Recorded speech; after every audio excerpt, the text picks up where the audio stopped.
have a simple form, it will be go, and to have with an infinitive form and have with a simple form. But remember, with regards to the models, जो आप verb use करेंगे, that will be in the simple form of the verb, not to like, it's just like here.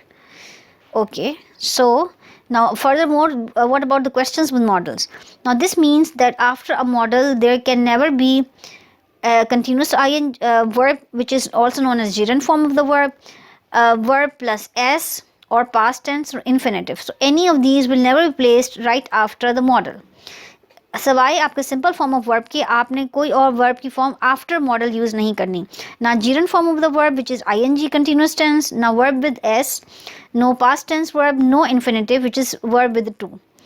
Another, there are two ways that a model can occur.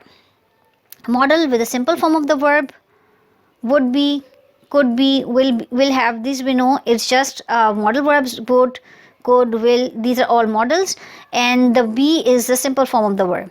Second ये है कि आप model के बाद have लिखें और इसको आप